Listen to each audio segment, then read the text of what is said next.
Hello, everybody. Thank you for joining us on another episode of the Community Pulse. My name is Jason Hand, and I am Jason Hand on Twitter. I'm Mary Thingaval at Mary Grace. It's Mary_Grace on Twitter. Excuse me. Wanted to welcome you all today. We have three guests on the show today. We have Jason Yee, Karina Zona, and PJ Haggerty. Welcome to the show. Thanks. Thank you. So let's start with you all telling us a little bit about yourselves. PJ, how about you start us off? Okay. So my name's PJ. I reside in New York. I've been doing community and DevRel work for about almost 5 years now, for a few different companies. I love going on the road and meeting people, kind of getting to stay a part of the hacker developer culture, and also have the social aspect of it as well. So that's really what I focus on. Cool. How about you, Jason? I'm Jason Yee, Get Bisect on Twitter. I, up until very recently, was the community manager for operations, performance, and security at O'Reilly Media, the wonderful animal book people. Currently just kind of floating around, but been involved in community and open source for a while. Previously just as a developer who was really engaged with the communities that I was in, and I ended up turning that into a position for a while.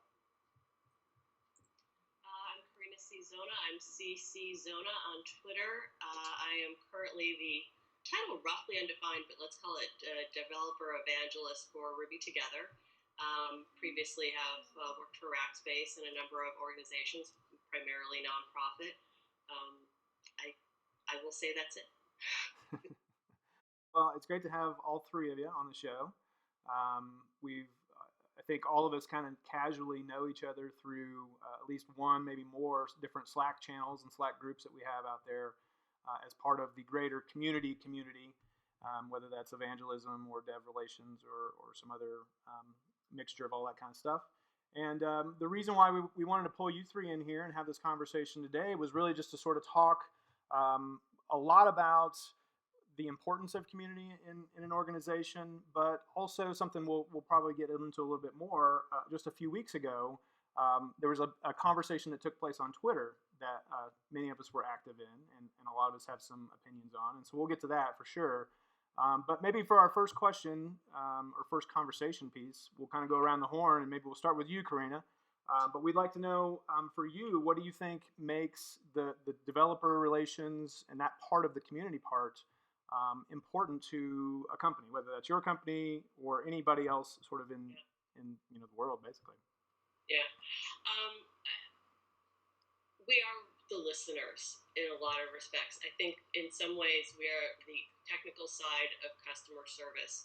We are solving a lot of problems by being able to hear in advance where things are going and being able to, assuage a lot of concerns, send messages out there, build relationships, which I think that part is really different than, say, customer support, right? We're relationship people. We're frequently one-to-one. We are getting to know people, and we need to have conversations that oftentimes there's no one else in the company who's having that kind of contact, and it's really important for like as a two-way street. We're hearing, and that we are able to go back into the company and find the people who can actually do something about those problems, rather than it just be, say, generically in some sort of issue tracker database, and be an advocate for that community. Being able to say not just here's a problem, but here are some ways to solve it. And I think this truly is important enough that we need to be doing something with that. Cool. Absolutely. What about you, PJ? Yeah, I have to agree that I think that there's a lot of aspects to what we do that I don't know if they're fully understood yet, or if it's even can we say that this is a science? I don't think we can say it's a science yet. But I think there's a lot to what we do that is being misunderstood, and that we're trying to bring more attention to, not just in our day-to-day. If you can say one of my favorite interview questions, what would you describe your average day as a community engineer, as a dev evangelist? It's like there's no such thing. That's not a thing we have. But kind of getting that understanding across is, I think, our biggest barrier right now. Yeah, definitely. There isn't one.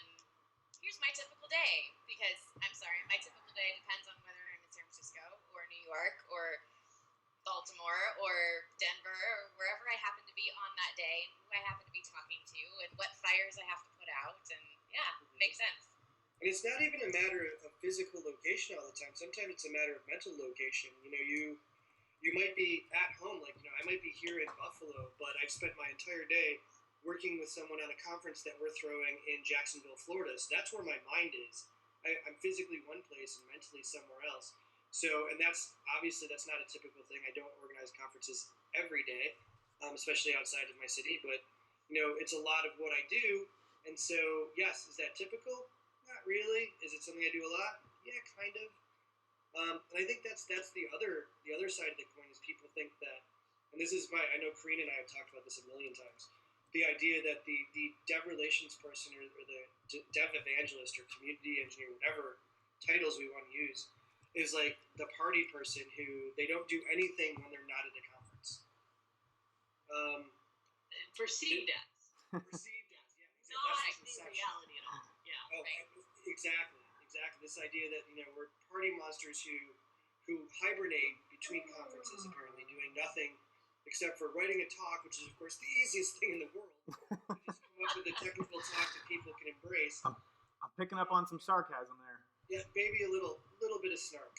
But I've actually had people at companies I work for come to me and say, "So what is it you do here?" I think that's the key misunderstanding, the key thing that we need to better communicate to both internally to people that we work with regularly and out to the community is, we're not just people that go to conferences, people that man the booth, people that stand on stage and talk or pass out business cards or whatever. Yeah, I think a lot of it's, we're very comfortable with chaos or very comfortable with unstructured life and just not knowing what's really around the corner. I mean, it doesn't mean we don't plan and we don't have our checklists of things, but our life is wearing many hats, and there's just a lot that we can do, but we have to have that freedom and sort of responsibility to just get it done in sort of an unstructured way a little bit. So what about you, Jason? You got some comments on it? Yeah, I mean, yes to all of those things, especially the what do you do? There are so many times where, being remote, particularly for O'Reilly, since a large part of my working group was in Sebastopol. There was that notion of what do you do all day? Show us the actual things that you're producing, which what is that?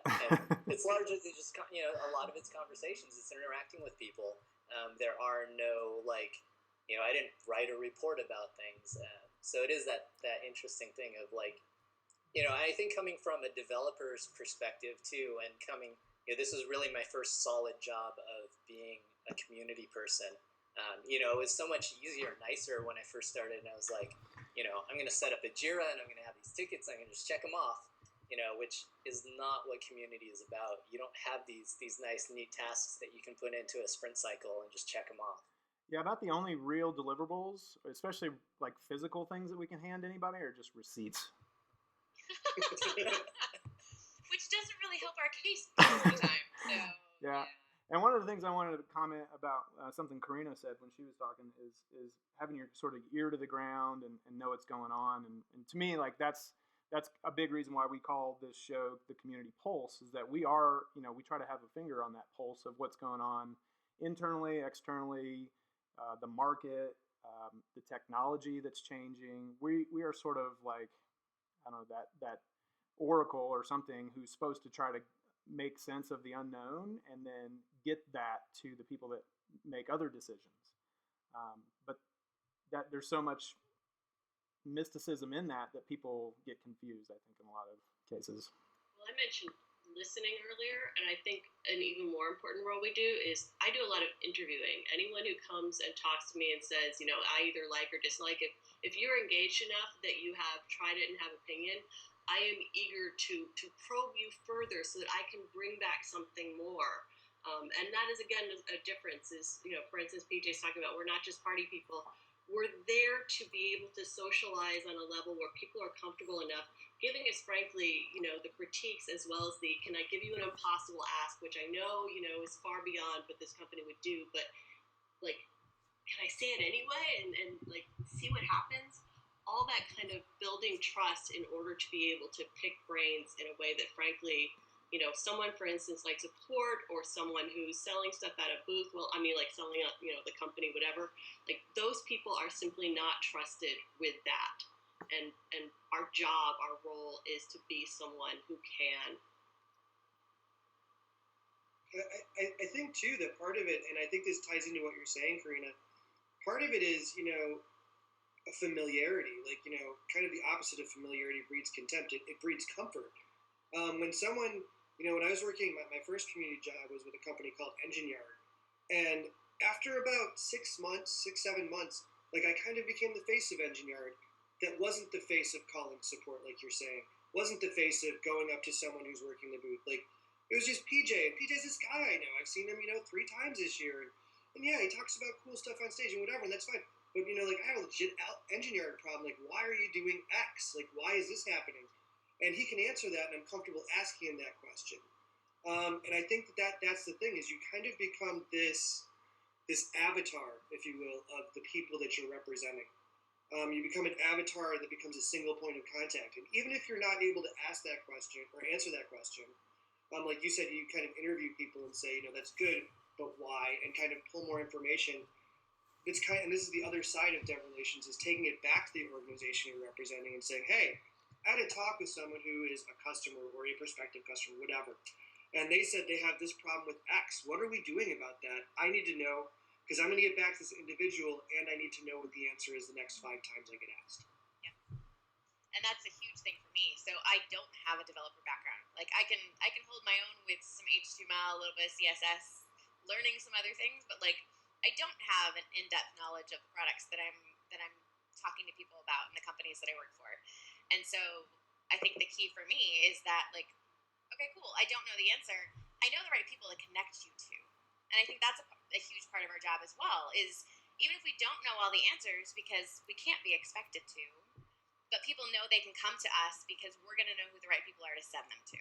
So like, okay, I don't know these 5 answers, but yes, absolutely I'll connect you to those people, and either they'll get back to you with the direct answer or I'll get back to you. And so, like you said, we become known as the face of that company, the avatar for the company, of like, here's this friendly face of the person that I actually know that is approachable and is honest and straightforward and will tell me things like it is, and I can believe what they're saying. And in return, I can tell them the way that I feel about things as well. I think often we have a role as being the low bullshit communicator. And like you were sort of alluding to that, PJ, is, we are going to be trustworthy in what we say. I think the ethics of our role is really important. Recruiters, for instance, are marketers. They're often distrusted. They're trying to, in some way, give the most cheerful outlook. And we also have a lot more inside information because we have a lot more contact with varying people within the company, not just their one department. And so when someone asks a question, we have a lot more access to be able to speak, in a more sort of comprehensive fashion in some way. Including non-technical people like you, Mary, but we also are much more willing to be honest about it, and that means that we can get that honesty back from them and bring that stuff back. And I think always we're the bridge, we're the communication bridge, and we're the representative of the attitude of the company. So when we are willing to be honest, it really reflects on the company as a whole. It's like they're not. They're not out to just get me to do something. Yeah, and just one more comment before we kind of move on from here. But I think, all of us know very well, just because a lot of our friends are in the community space, and we can relate with each other very well. And I think that we just have a lot in common. And a big part of that, I think, is that we are very sympathetic and empathetic people. We tend to be more on sort of the pleaser and helper part of the spectrum, and also just want to sort of get things done rather than handing off some sort of job to somebody else. Like, why don't we just take care of that? And because of that, or as a result of that, I think we also tend to take on a lot of things that aren't really defined roles or defined tasks or defined anything. We're just like, well, this is something that needs to get done, and I can do it, so I'm going to do it. And then all of a sudden, that's sort of unofficially, but also very officially part of our job, but not really recognized by anybody because it was never part of the job spec. Nobody's really asking you to do it. It's just that once you've been doing it, it becomes expected to a certain degree. And I think that's really just because of who we are, inside, really, more so than the job, than what the job is. But that to me is a big part of what is not being spoken, but probably needs to be, like, have the light shed on it somehow, is that we just tend to, it's not that we keep flipping hats around, we keep adding hats to our collection and just kind of keep doing it, and then when somebody wants to see some results, it's really difficult for us to start having that conversation because we're like, can't you see the 1,000,001 things that I do for this place? That's a really good point, especially if it's an on-site type of thing, like while you're at a conference or while you were doing an on-site training, something like that. It's completely invisible to anyone else. You've delivered a lot of value and a lot of time, but it may never be seen or known. Yeah. So that actually leads perfectly into the next question I was going to ask. So obviously, as we all know, and as we've been talking about, the things that we do are incredibly valuable, not only for the outside community, but also for our internal companies. But we have a huge amount of difficulty explaining that to other people outside of our profession. And I think part of it, like we've been talking about, is the fact that we wear a lot of different hats and that things aren't as straightforward and clear-cut as, I have a Jira board, here's all the tickets that I finished in the last month. But why do you think it's so difficult to explain to people who don't do what we do? Well, I think a part of it is where the job expectation is set when someone brings you on. I recently had a situation where I worked for a startup for a month, unexpectedly. But my first day, I walk into orientation, great interviews. It's very clear that the guy who hired me and the people that I'm going to be working with understand what I'm going to do. And I walk through the door, haven't really even sat down and opened up the new laptop yet. Like, the plastic's still on the box. And the founder walks up and said, so you're going to increase sales like 300%. And I was like, whoa, what exactly is it you think I do? And he was like, well, you sell. That's what dev evangelists do. They sell. And I was like, I'm not going to sell a thing. And he's like, well, why did we hire you? I was like, well, you hired me. I can't answer that. And it was clear that to him, dev evangelist was a buzzword. It was a checkoff on I have a startup and I need one of these. It was like, we need a printer and a copier, a fax machine, and a dev evangelist. And it was just like, so that's how they looked at it. It took a good week. Luckily, orientation was a week long. It took a good week to get that idea set in that that's not what I do. But at the same time, it was, getting them to understand that what we do is, yes, it will lead to sales. But please don't, try to put a marker on my back and say, you have led to X amount of sales. A friend of mine who actually got me into doing this, a guy named Eamon Leonard, he always put it in great terms. He said the way it worked, and granted, we were working for Engineer at the time, so everything was a train metaphor. The community team, our job was to build the tracks. Marketing then builds the train, and sales drives the train home. Our job is just to lay those tracks down. We're there for the setup. We're not going to tell you about pricing. We're not going to, and it could be a long setup. That track could be very long. But we're not there to make the sale, and it's going to be very hard to determine that, if I speak at RubyConf Philippines and someone in the Philippines who has a startup or a company starts using our service 6 months later, and he was also at that conference, can you prove that that's why he went with that company? Probably not. And extending that metaphor, we're also the track maintainers. We're the Exactly. Constantly keeping it running smoothly and occasionally having to deal with breakage. But a lot of our role is to make sure it never gets to the point where the track needs to be fixed. Exactly. So now I'm thinking of this song in my head and picturing all of us around a railroad track just hammering ties into the ground singing, I've been working on the railroad. Can we get that on vinyl? Yeah, that's probably... To me, the interesting thing to kind of speak to what Karina just mentioned too, am I allowed to swear? Go for it. Okay. Is we at the community team that I had back then with Eamon, we were a 2-man team that we called the Fuck the Haters team. And the way it worked was, our job was to look out for people who were saying negative things about the brand, negative things about the company, and address their issues so that, we could reach out and be proactive about it, realize that someone's going to print, something on Hacker News. It's like, this company is just absolute garbage, blah, blah, blah. Our job is to go out and engage in a positive way. And that's very much a big part of community. It's not a marketing thing, because marketing's not going to fix that. It's not a sales thing, because sales is definitely, like, what are you going to do, upsell to make it better? That's not going to work. Community's job is to say... Every time, right? What's that? It's what the internet companies try to do every time, right? Exactly.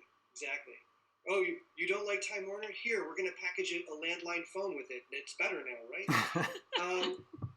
Yes, absolutely. I just ripped that off from John Oliver. Sorry. Anyway, but, the idea is, there's people out there that are going to have personal grievances. And I would say our approach of going out and saying, hey, we understand you have a problem. What is it? How can we help you? Worked 90% of the time. The other 10% were people who'd never actually used the product and were just being hateful. Which is something, again, as a community person, it's your job to kind of, put the kibosh down on that. So that's kind of an interesting thing that you bring up, because that's something that came up fairly regularly with O'Reilly, was responding to the haters, the people that just want to complain about stuff. And generally, we always had this struggle and this conflict of leadership just being like, you can't please everybody, just move on. And the community team always feeling like we should be transparent. These people, it's widely known that the people who are your loudest, most vocal critics, they do that because they care, right? And if you can flip their mindset, they will be your loudest, most vocal advocates and evangelists. So it was always that balance of like, let us respond to these, give us the empowerment to have an official statement on this, and make that. And I don't know. It's a hard argument to make for people that are just blow them off, especially when your metrics are just like, if they're complaining, they're not going to buy anything. Move on. Yeah, I think the hard thing is that, the reality is you can't please everyone, but your inaction is an action. So not actually responding, not trying to be transparent, that speaks more than actually trying to be, trying to hide things or whatever. Yeah, it's kind of the idea that silence speaks volumes. Yeah, it's like a botched PR opportunity, basically. And of course you can't make everybody happy, but there are people out there who care enough to say something, and they're complaining, and they're aggravated about something. So at least understand them, show that you can be sympathetic and empathetic towards their thoughts or their concerns. But it's a matter of when we think that we can. And again, this goes back to all of us being pleasers and doers and just things. Like we want to convince somebody to love us. Like, we will make you love us. But you have to realize that you can at some point. But that doesn't mean that we can't still put forth the effort, especially in a public space, to let everybody know, to those passive listeners or the people that are paying attention without really raising any concern, they can see that we do care, and we care about what people are saying. And I think it kind of works both ways, too. Like, the understanding that if someone says something negative about your group or your company or whatever, that means there's probably 10 people who aren't. And I like to think of, working in the community. If I'm up on stage bringing up an issue, whether that's a technical issue, or I speak a lot about cognitive development and things like that, it's an issue that, obviously it's probably, I'm representing at least 10 people who are out there in the crowd listening to me going, hey, this is something that should have been brought up a long time ago. And so it kind of balances out both ways. And so, that's when I worked for that particular company, that was always our logic. Like, if one person's complaining, there's 10 people who aren't. Address this person, those other 10 people say, hey, they fixed that for this person. They're probably willing to fix it for everybody. Yeah. No, that's a fair point. And you bring up a huge point about, one person voicing that opinion means there's so many others behind them not saying anything. And I think that's something that people don't realize. Oh, well, we haven't gotten any negative or positive feedback about this thing. Oh, okay, well, we don't have any feedback about it. It's like, no, we just haven't asked, or we haven't found the right person to talk to, or we haven't started the discussion in the right way. So. Well, and also we get hung up on our own expectations. Like we want to ask a question and think that we're immediately going to get responses, or at least, definitely the responses we want, but any response at all. And we forget people have jobs and they have things that they're doing, and to like expect us to just get what we want, in terms of response back is unreasonable. This is an interesting point because we do the one-on-one, we get more latitude to have longer answers. Stuff that amount of feedback that no one's going to put in an email. And if they do, it's the, rant, I hate you, this is why I'm leaving forever, right? It's rare. Whereas we can get a lot more to bring back because it's a lot easier to just have a conversation. It's low friction for them. It does put more on us because then we have to oftentimes like communicate that back, and that may be writing up a whole thing on that. But it's shifting the weight from them to us, which is beneficial for the company. But I think that's another one of those sort of unrecognized things. Is it looks like we boiled it down to something small, and here's what can be done about this, and it's not necessarily visible that involved an hour of contact with somebody, and potentially having a number of meetings after that about how to solve this before it gets to the final person who can actually do something about it. So there's just a ton of work that goes into being able to give one truly useful communication back. Yeah. Well, another obvious thing is that we're all preaching to the choir. Obviously, we so it's not like we are the ones who need to hear this, which is why we have this show and why we want to all sort of work together to get the message out there. And one of the things we wanted to touch on today or this evening was the fact that we can make a strong argument as to the value that we bring and why roles like ours exist, and why we do that there is success, although it's hard for us to define success sometimes. But if you look at sort of our industry, the software industry, but also just kind of other industries in general, you can see that these types of roles are starting to become a little bit more popular. You're starting to see more and more dev relations and evangelism and community people pop up. So you can tell that there is something that is going on, right?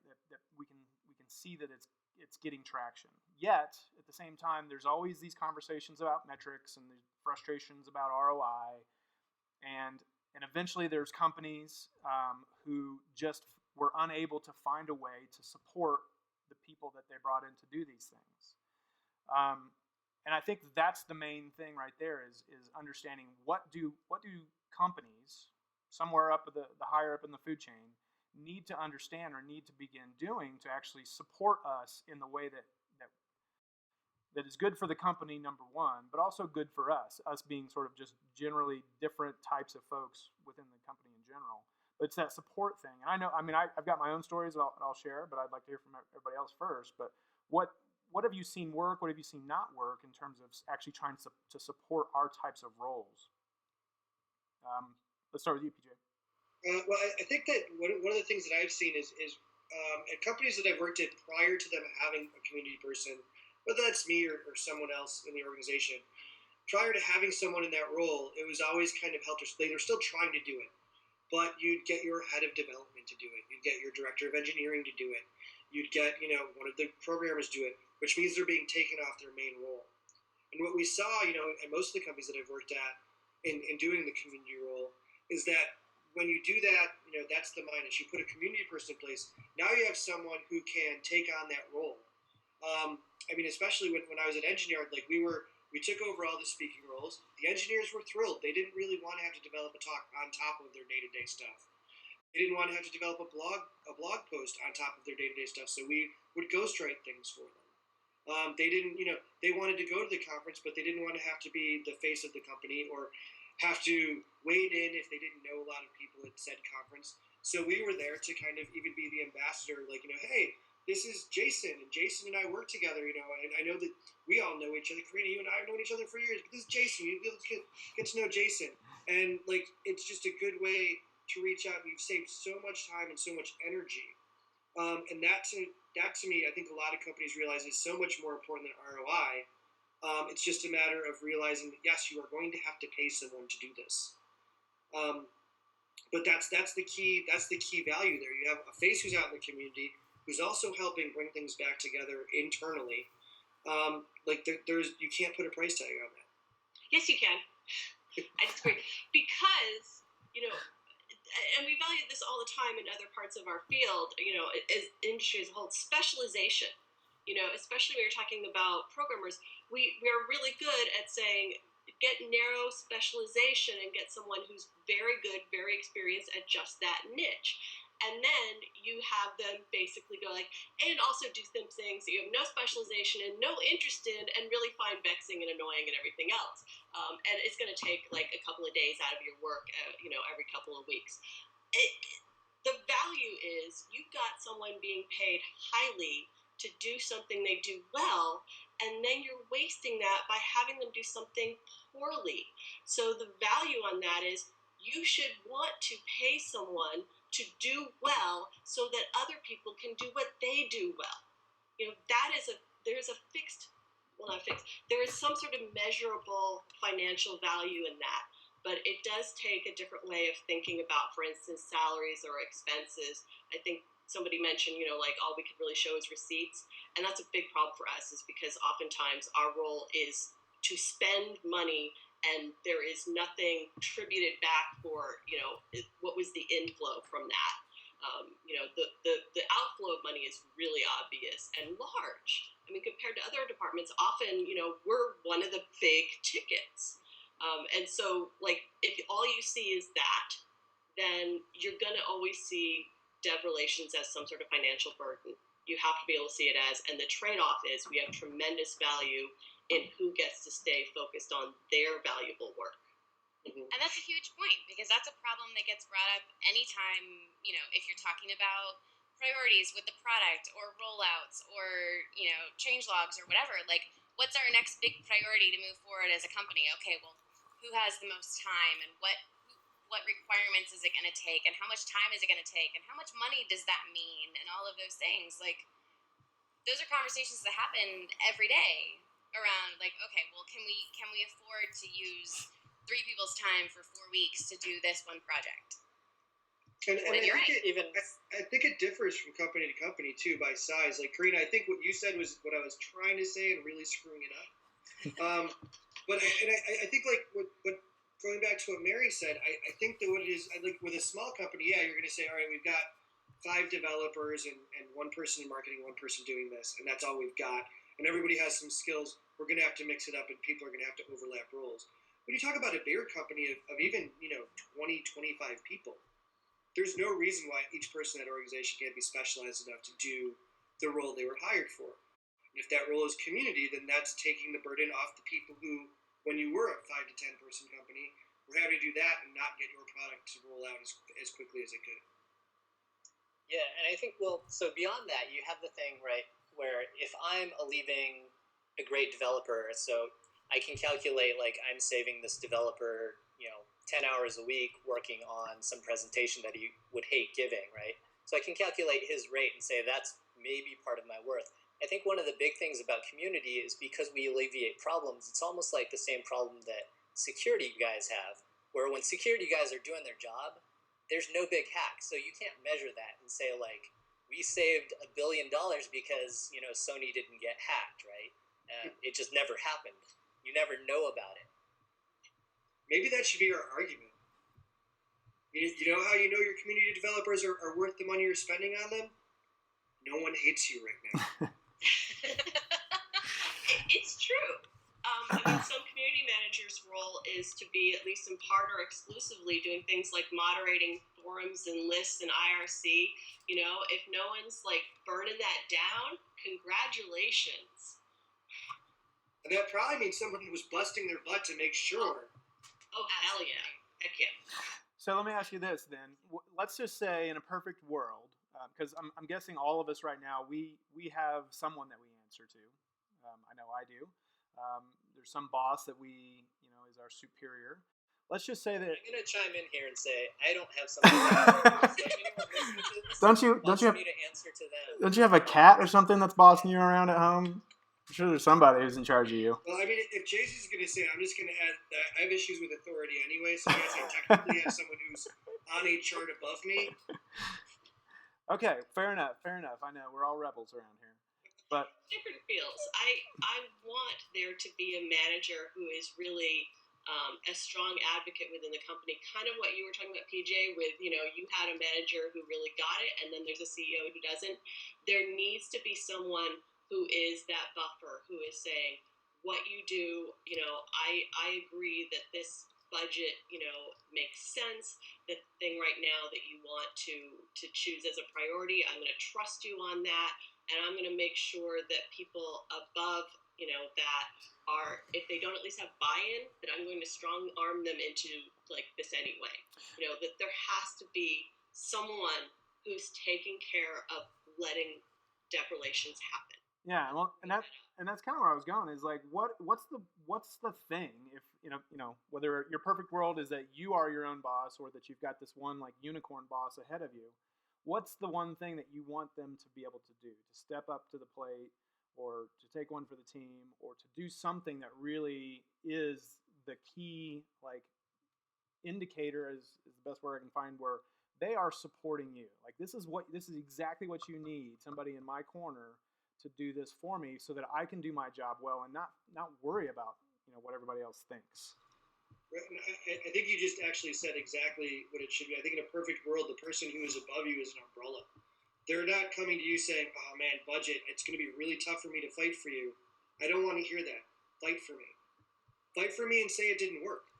Fight for me and said this is why they don't want you to do this. Fight for me first, then come back to me. Yeah. Don't tell me that you're going to try to fight for me, but you don't think it's going to work out because you've already resigned yourself to not winning for me. And as much as I hate to put it in those that kind of like fighting and winning and losing kind of terms, that's a lot of times the way it is, especially when you're very early on in a company who's doing community stuff. You're fighting to say yes, it is worth $2,000 to fly to Portugal to speak to 500 people because we have no customers there. It's worth the money, and yes, you're not going to see it right away. Having someone who will fight for you like that, who's been through it usually and knows what it's like, that's I think my perfect superior person ahead of me, teammate, team manager kind of person. Absolutely. I think I'm lucky enough to be on a team right now where we are developer relations and partner integration. So we've got two different pieces, two different sides of the team. And my manager, he's the first one to say, look, I don't have experience with community management. I don't have experience in this realm. Like, Mary, you've got the most experience of those of us on this team. Tell me what you need me to do. Like, how can I help? What can I do? How can I advocate for you? And there's times where we'll come to him with problems, and he goes, cool, can you get me a list of, like, here's examples of what's gone wrong. Here's what we want to do going forward. Here's why we think this will work. And then he'll take that and go fight that battle for us. But having someone who, even if they don't understand the ins and outs of it and don't have a lot of experience in that area, coming forward and saying, no, absolutely, like, I've got your back. I might not understand everything you're doing, but I trust you and I believe in you and I believe this is intentional and it's necessary and we've got you covered, is huge, because that frees us up to be able to do the things that we're good at and that we provide value to the company for. I'm going to +1 all of those and thus choose something a little offsides from it. We have a really high burnout profession. There's sort of like an axiom of expect to last 1 year. And that's not always the case, but it is a very intensive job. It's a labor. It's part emotional labor.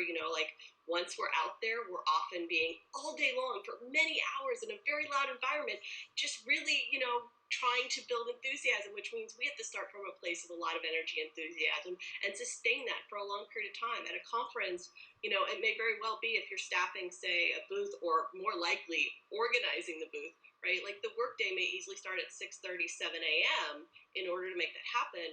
And then you've got all the way to the end of the evening, you've got the mixers and stuff you have to be at, which again, you may very well have organized that meetup and need to like skip things like dinner and just grab a snack so you can get right over, from the conference straight to that venue. But easily you can end up working for several days at a time that like 7 a.m. to maybe 11 p.m.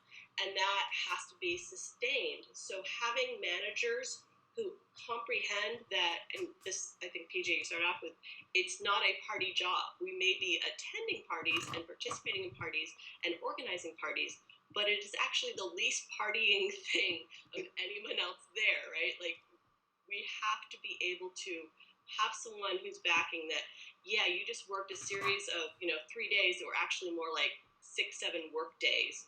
And I am going to protect you from all the people who have been wondering, where are you? How come you're not answering emails? How come you're not doing real work?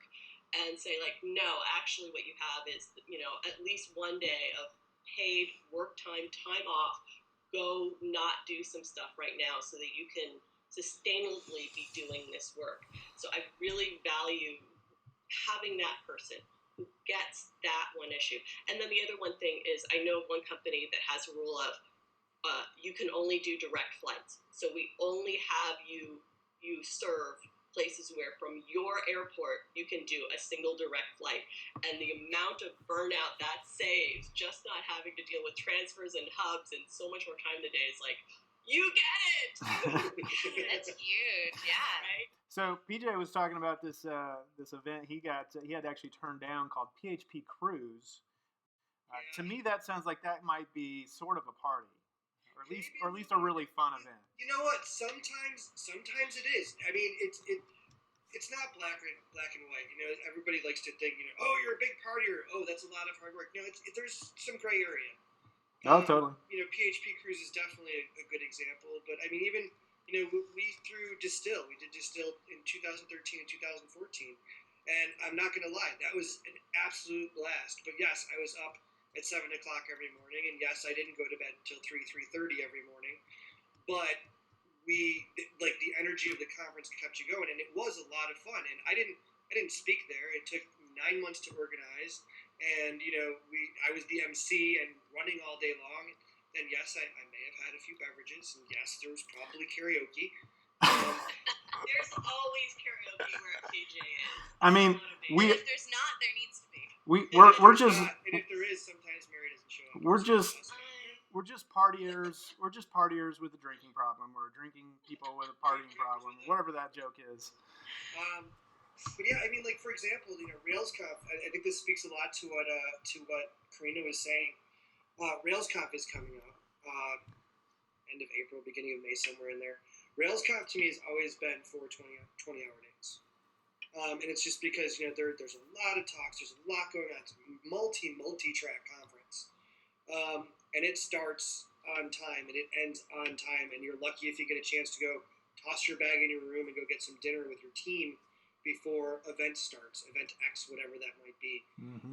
And I know that last year I was on my feet all day, and if you're that person, like you were saying, Karina, if you're that person who's throwing the party, sometimes you have to be there till the end so you can pay the tab, which means that you're there until 3, and you haven't been having fun since 2, but you're still there, and you're like, that's great, drunk people, please go home, and I'm going to make sure you all get in safe cabs or Ubers or whatever. I will walk with a large group back to the hotel, whatever it takes. I will herd these cats because this is my party, and that's what I'm doing. And I think people see it as like, oh, you threw a party, that's great. You probably had great food and got completely wasted. It's like, no, didn't.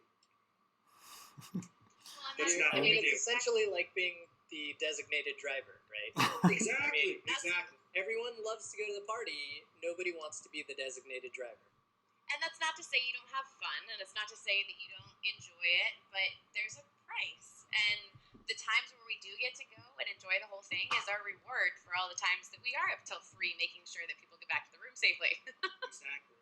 But it goes back to, and I know I've mentioned this before on the podcast, like there was a fantastic article where someone went through and kind of detailed, like, look, here's the reason why it's difficult to say how valuable these relationships are. Because you don't stand in front of your best friend and say, it took 5 movies and 18 coffees and 3 hikes and 4 road trips and all of these things, and finally we're best friends, and let me go quantify this for you. Like, you don't do that. This will be in my weekly friend report. Exactly. Like, it's not a thing, and yet you wind up with amazing relationships with people who end up being incredibly loyal to the company if it's their choice, will never use another technology. So, backing up just a little bit, transitioning. When we started the episode, we mentioned a hashtag that people started on Twitter 2 weeks ago now, I guess. Sorry? Karina Either started. good or bad I things. know. So this hashtag was DevRel for the win, DevRel FTW. And I was just wanting to share a little bit with people about why it started and how it started. Jason, if you want to give us a little background, we'll start there and then have Karina take it from her side. Sure, and it's one of those things where I didn't know for certain how or why it started. It sort of seemed to be timed around the Fluent conference that O'Reilly runs. So O'Reilly has an annual conference called Fluent. It's largely focused on web, primarily front end, so a lot of JavaScript. Josh Simmons was serving as the primary community manager. I was in San Francisco doing a bunch of user group outreach and also kind of backing him up. So we were both at the conference, working it. The last day of the conference, early afternoon, I got a message that I should come to a meeting. I showed up and they told me that I had been essentially restructured out of the organization, and then proceeded to call Josh in and do that as well, and then canceled his session that was later that day. So that was kind of a shock, something that we didn't see coming. So we were at this conference and now we were unemployed. As being community people, I turned to the community of just put it out there, like, oh my God, I have no job. And suddenly I see this DevRels for the win hashtag, which coincidentally is just the most encouraging thing at this point in my life, because I'm like, I feel validated for what I do. And I think the first couple tweets that I saw come out were from PJ. But that's what I know about the hashtag. I proceeded then to join in and start pointing people there and just being like, hey, you should check this out. Yeah, and also, Jason, something else you had mentioned before the show was that it wasn't just you and Josh, right? There were other folks within O'Reilly that had the same. Yeah, O'Reilly laid off a whole bunch of people. I heard they also laid off the community manager for Safari Books Online, and Safari Books and O'Reilly had done a merger, so there were some other layoffs around getting rid of some redundancies and trying to optimize things. So yeah, I'm not sure beyond that. Right. Well, and aside from being very unfortunate, I thought that the response and the conversation that we had on Twitter was very positive, and of course, both you and Josh, and I'm sure everybody else that was involved, is having no luck at all, no hard time at all. Finding other opportunities. It sounds like maybe Josh already has, and I know you've got some options that you're looking at. So you're all very good at what you do, and the fear of not really finding something isn't really there. It's just the circumstances of what took place. And I think really why we wanted to talk today is that it speaks to the bigger question or the bigger problem that we're starting to see fairly often, like what we were just talking about, is that our roles don't typically get the support that they need. And people just kind of don't understand things as clearly as most of us do. They're using very formulaic managing and measuring types of ideas to justify certain roles. But let's go back to the conversation that we had, or the conversation that was taking place on Twitter anyway, because I happened to be in Seattle at the time speaking in a conference, and I was just kind of in between talks and killing time on Twitter, and I noticed Jason's tweet and immediately hopped into that sort of that hashtag thread and saw the activity. I saw a lot of stuff from PJ. I think I'd seen a few things from Mary, and then of course I jumped in with my conversation as well. And there was a lot of people that jumped in there and had some really sort of powerful statements, I guess. Does anybody remember any favorites or anything you want to comment about what took place on Twitter specifically? I was just pulling up the DevRels for the win one, but I'm trying to remember. I was actually, I didn't need to see the responses. I was heartened to see how many responses were happening, but just even seeing, I think one of the things that really was shocking to me was I knew Josh had a talk that afternoon, and suddenly hours before it was pulled. I mean, it was pulled hours before. And knowing Josh, I couldn't imagine anything but a sudden illness keeping him from doing that. And so to hear very quickly that there was a different reason behind that, aside from the fact that it's foolish to lay off in general your community managers, to see that they were really undermining themselves and a lot of work that, the person they're laying off had laid and could have laid at least that day, like give that one last benefit to your company, if nothing else, I think was really something that a lot of us were feeling a visceral reaction to. It's not just that you're disbanding that team, but the way you're handling it is reflective of the fail in the first place. Not understanding the value of that role so much that you would literally pull the carpet out from under this on a day when that value could have been continuing to be generated. And Yeah, Marina, timing. sorry, go ahead. I was gonna say timing on that definitely wasn't great.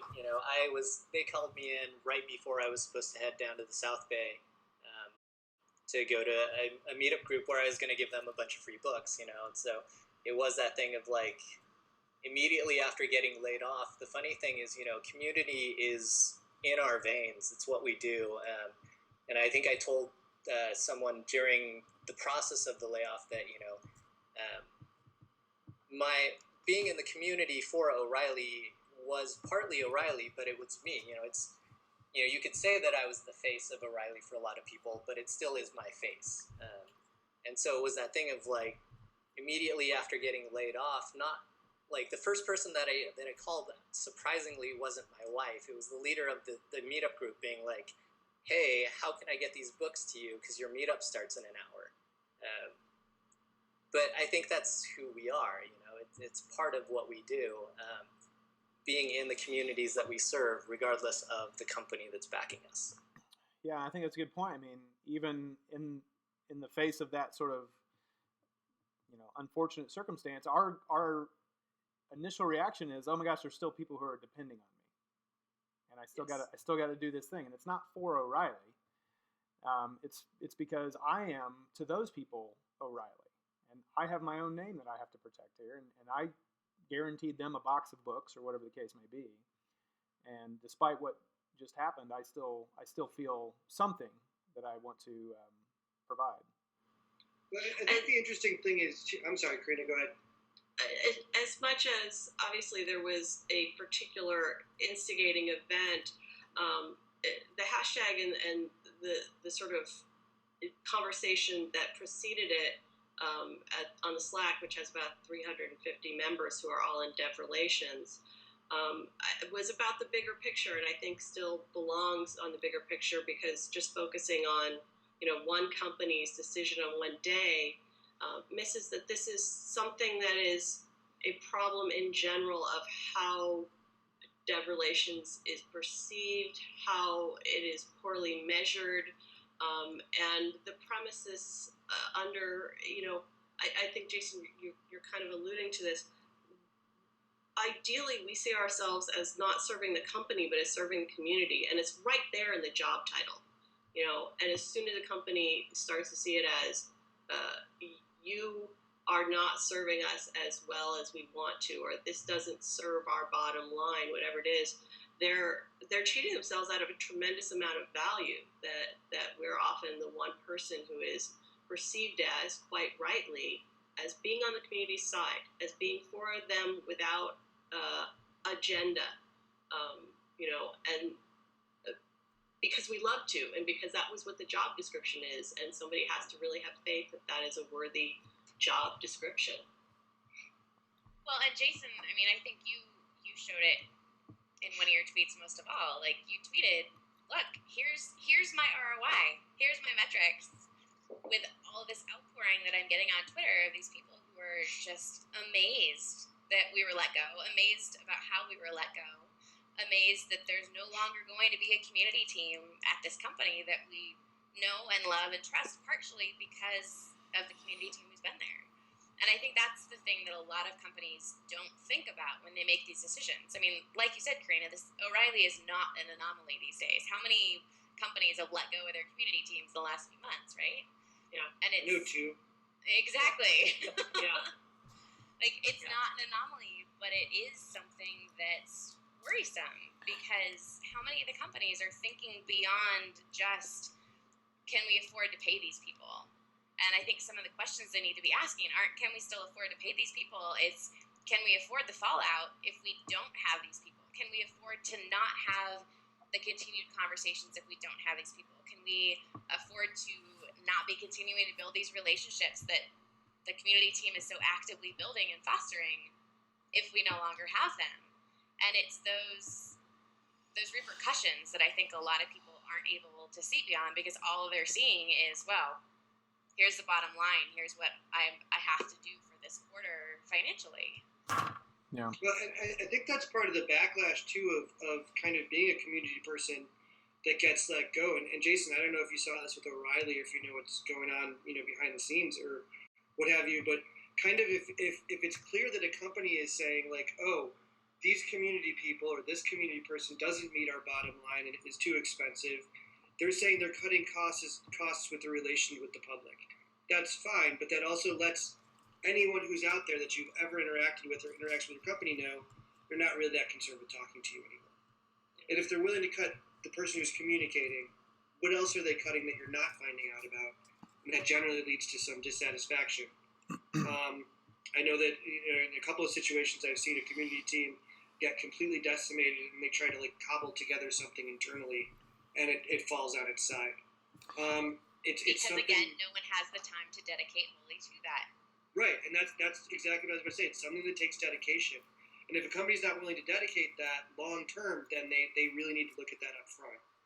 Speaking of all that, let me play devil's advocate real quick. One, definitely a devil's advocate comment that I'd like some questions on. And second thing is just sort of maybe something for us to think about and talk about in larger scale. But the devil's advocate side of things, given how busy all of us are, we're on the road, we're constantly doing things, right? Like just constant, we're always on. Given that, and given how little a lot of other people that make decisions, given how little they know about what we do, when is the best time to let go of your community department? We know decisions get made, right? And they get made for whatever reason. But I think a lot of us felt, for both Josh and Jason and everybody else who was involved, is because of the timing. If and this isn't specific to O'Reilly, and we should be clear that we all love O'Reilly, and this isn't about them. This is about how it's handled, right? Yeah, I'll and say I one, think it's not when they're at your conference. Two, not when they're at any conference. Three, not when you've already paid for them to go to conferences. And I mean, all three of those things happened to me between September and November of last year. And it's kind of interesting to see that there was no forethought on that. Like, you had conferences lined up that I community guy am supposed to go to, conferences that were sponsoring that I'm supposed to attend and speak at, conferences that we're throwing. Those three things. And if suddenly your community team's not there, you've blown all three of them. Because no one's going to come and ask you about your product or what you're doing. You're just going to say, what happened to PJ or Karina or Jason or Mary or other Jason? It's a matter of, like, that's wicked bad timing. You want to get rid of your community team? Do it in December. I know that's terrible because it's right before Christmas. But you know what? No one's going to conferences in December. No one's going to conferences in January. Jason, we were talking about this, like, we were talking about how neither of us have really spoken yet this year because it's just starting to ramp up. Yeah. Like, between January and March, that's when you get rid of a community team. Is there ever a really good time to get rid of them? No, it's a stupid idea. So I'm going to take a different aspect of this in terms of how you get rid of them. Some dev relations people don't go to conferences. They have a different role, including things like, for instance, managing online community. I think the how you want a smooth, long, orderly transition to losing the person. Losing them overnight is, first of all, scary for the community, especially if they don't know, what happened and who is going to be their next liaison for what. You want that to be a gradual, cordial rollout that is, politically good and gives people a lot of clarity about how those needs are going to be fulfilled, or frankly not. But like, our role is to be good communicators, and you want us to finish the job of being good communicator before you lose us. So, if you need to do that, as hard as it is to get rid of your team or even just a member of it, do it publicly, well, thoughtfully, and taking the time that it needs. I think it's a real shame to just say today is your last day. It's undermining a lot of investment that you've made in that person. And if you think that that was expensive, now you just easily may have lost 6 months or 12 months of not just goodwill, but active work that was going to pay off soon. And you threw it away, and you've thrown a bunch of people away. So, at least be pragmatic for the perspective of the company itself or the project itself. Yeah, it's not really as cut and dry as like, well, we're just cutting this department, which you can look at as though we are maybe burning bridges or cutting ties somewhere. But really, that's not the whole truth. It's that you're letting go of somebody who's going to take those bridges and all those ties, and they're going to go someplace else, because all the relationships that we build are personal. So all these companies are made up of personal people. And those are the relationships we have, and those are not going to go away. So, like, Jason and I are going to be buds no matter where he works, and that's just the facts of it. And that's how it works with everybody that we interact with. We make contacts with people, and they happen to work at brands, and those relationships are formed for the betterment of both of those organizations, but those relationships stay intact through the people. And not just you're going to maintain your friendship, but also you're going to be interested in the next place that he goes to. Because you know him, you trust him, you have a relationship with him, and therefore the next company that he's at, you're likely gonna be interested in what they are and who, what they're involved in and their presence in the community, because you trust him. So therefore there's an automatic trust in that company. Just to rewind a little bit to what Karina was saying about the long rollout and the communication. The flip side of that too is keep in mind that we're not just out there for the public, we're advocating back internally. So one of the big things that I really regret not being able to do is a handoff to my coworkers internally within marketing. There's so much like information that I have in my head or that's in emails that they're never going to scour through, like it's Google Mail. So it's finding anything in there, if you don't know what the thread is impossible. So just being able to provide that information, leaving well the community that I serve, but leaving the community inside the organization is just as important. Yeah. All right. Well, we're getting a little short on time. Karina, did you have one more thing you wanted to add? Well, you had mentioned something about taking our network and credibility with us. It really depends. Taking to me sounds like taking it away and putting it somewhere else, and that's really only if it was mishandled so much that people are like, I need to exit this and go with that person. Ideally, what we're trying to do is bring people, expand that company or projects community, and then we're sort of like, seeding something else when we move on, leaving that behind and building on, the base that we personally carry with us for the benefit of the next company. But that it's an add-on. It shouldn't be, if you're handling it right, and by you I mean, manager, it shouldn't be something where you have a loss. It should be simply, we're no longer building on the foundation that today, like this is where it tops off, unfortunately. So that, you want to handle it well because you don't want to lose all of that work that's been done. So as far as the next job though, hiring. Like, we're hired for our credibility and our network. Those are huge things. And our profile. that we bring into a company. And there's so many times where, I've been approached just because, you have a reputation and we would like to really be able to use that. You can get accepted easily to, your talks can be easily accepted. Wow, you get keynotes. Like, people are going to listen to you far more than, the people who only have some product pitch. Like, those are all incredibly valuable things. And it's easy to sort of miss, like, why you hired this person and why you want to make sure that when you lose them, you do it in a really good way. Yeah, no, those are good points. Okay, one more thing before we get into our checkouts, whatever we call them, and wrap up here. But I'm going to ask one question. I want to hear from all four of you, everybody, actually, you two and Mary. And yes or no question. I won't accept maybe. Yes or no. And then 30 seconds, 30-second comment, just to kind of keep things going here. But is the and we're not picking on anybody specifically here, but is the dismissal of a community department or a large swath of community roles within an organization a sign of big trouble for that company? Start with you, PJ. Well, given my experience, I will say yes.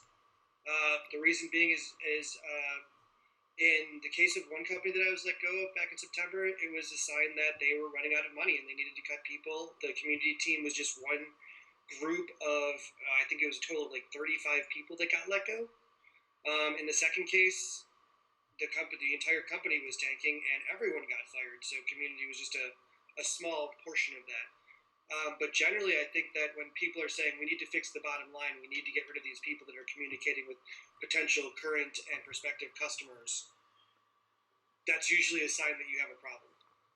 I would say yes. Yeah. Yeah. Okay. Jason? I would say yes as well. I think back to PJ's analogy with the train, and what we're doing is laying track. And it might not be that, they fire the community team and instantly you see revenues going down or horrible things happen. But there will be some long-term detrimental effect. And unfortunately, I think, the problem is because it is long-term, it'll be one of those things that stuff happens and people are just kind of left wondering why something didn't work. Great. Karina? Yes. Very much yes. We're kind of the canary in the coal mine. We're regarded as, one of the most disposable items on the budget.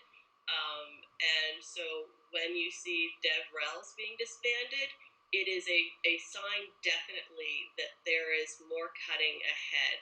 And it may not be headcount, but clearly a belt is being tightened for some reason, and you should be concerned about what that is and why they chose something that frankly has so much obvious value and communicates caring about the community. So you're just saying we don't value community, and we are somehow, our financial position has suddenly changed. Those are warning signs of something. What the something is may vary, but they are both something that you should see as a big red flag. Yeah, interesting. Mary, what are your thoughts? I say yes as well. One of the tweets that came out of the DevRels for the Win hashtag, J. Paul Reed actually said, I can easily trace the genesis of the downfall of the last startup I worked for to when they let go of the community manager. And that resonated with me because it's not just the external community that you're taking care of. Like Jason mentioned before, it's the internal community.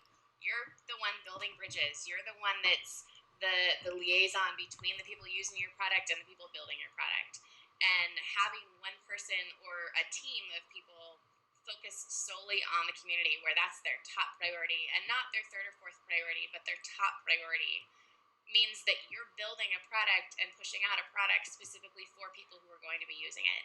And if you disband that team, who's looking out for the people using your product? And if there's no one looking out for those people, then how do you know if the product you're building is the right one? And how do you know it's going to continue going in the right direction? Awesome. Jason? Well, I've got the easy job. I just get to agree with all four of you.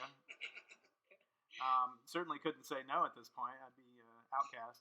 But no, I genuinely do agree that it is it's a sign of trouble. To what degree that trouble is, that just depends on the company. But it is something that is a little bit of a red flag, and or at least piques your interest. What's going on over there. All of a sudden because you got when you have to start making cuts, financially, you got to start someplace, and we do know that with our roles, it is hard to understand what's going on, hard to understand tangibly what the value is for a lot of people who still look at the world and look at managing from an old lens. And we also do come with a significant spend. Travel's expensive. We probably all have shirts are expensive. all that stuff. Yeah, I mean, it's like a battery or something costs way more than a shirt. Yeah, So, no, totally. And I know many of us, are paid not necessarily what we deserve, but we're paid pretty well, and so that's another salary on the bottom line that they can take away and not feel like they're going to feel it, or at least not initially. So, anyway, all good stuff. I think we've gotten to the point where we probably have to kind of hustle up and end this because I know we've gone over, but this has been awesome. So much good discussion about just community in general. So we'd like to thank all of you for being on here. And real quick, and just because we're short on time, we'll make it super fast. And if you actually don't even have anything to share, that's totally fine. You can just say pass. But what we do at the end of the show is our Check It Out series, or our Check It Out section, and we just kind of go around the horn. And if anybody has anything at all that they'd like to share with anybody, it doesn't have to be community related or anything like that, it's your opportunity to let us know about it. And so let's go around, and we'll start with Karina. What's something you want everybody to know about that you think is awesome? The Slack. If you are in dev relations in any way whatsoever, you should contact any one of us to get into that Slack, because it is, for so many of us, our only time to have peer contact is at a conference, and it's just a few of us and we're super busy. This is the one place where we truly have our peers. We're often like the only person or a handful of people in the company who do what we do, who understand our dilemmas and have tried to solve them. Like, you want to be in the Slack. This is all things that we don't have anywhere else. Great. All right. How about you, PJ? So I'm going to toot my own horn a little bit, only because I've been doing it. I work with an organization called Prompt, mhprompt.org. If you're organizing a conference or doing a meetup and you're looking for someone to speak about mental health and tech, which covers a wide variety of issues, we help provide financial assistance to get a speaker to you. Get in touch with me. It's at mhprompt on Twitter, or teamprompt at mhprompt.org. But if you're having an event and you want someone to speak about something a little different that maybe developers need to hear but don't know they need to hear it yet, definitely get in touch. Prompt is happy to help. Great. And Jason? I've actually got two. One is really recent. Vicky Brasseur published a 4-part series on opensource.com about essentially the ROI and metrics of community management. It's a fantastic series. The other is, even though I don't work for O'Reilly, they do good books. One of their latest books, called Debugging Teams: Better Productivity Through Collaboration, is a fantastic read. Awesome. Mary, what are your checkouts? I think all of these are great. The DevRels for the Win is obviously a Twitter search you want to keep an eye on. A lot of great people tweeting about a lot of great things, a lot of good things to think about, and a lot of good things to take back to your managers if this is stuff that you're struggling with. The Evangelist Collective Slack channel is something that I help run, which is awesome, and I love it, and that's become one of my favorite places to go with questions as well. So, +1 to everything you all said. Cool. And I've got a beer in me, and it's Friday, so I'm going a little bit off the script here. But my thing is my checkout. Well, I've been watching a lot of Netflix. This is kind of like our off season, right? We're not traveling and doing as much as we usually do, so I'm glued to Netflix lately. And I have to recommend both Fuller House and I'm sorry, hold on, let me finish. Fuller House. You can skip the first episode. Go straight to episode 2 because the first one is dumb. And then also I watched this week Pee-wee's Holiday, which I give 5 stars to as well, especially if you grew up on Pee-wee Herman. It is worth your hour and 36 minutes. And those are my checkouts. Ways to de-stress. Yes. Awesome. Well, thanks so much for joining us today. This has been, like Jason said, a fantastic conversation about a lot of different things around community, and I really appreciate the insight and the advice that you all brought. It's been great having you. Thank you. Thank you. Thanks. Yeah, thank everyone for joining us. So, Mary, you want to take us out? Sure. Till next time, I'm Mary Thingvall at Mary_Grace on Twitter. And I'm Jason Hand, at Jason Hand on Twitter. And we very much thank all of our guests for being a part of our podcast, The Community Pulse. And we hope to, we'll for sure see you all, I'm sure, at events here and there moving forward and collaborate and talk over Slack. But it's been a pleasure, and we thank you very much, and we'll hopefully see you again real soon. So with that, we will close out. Talk to you later. All right. How do I stop the recording?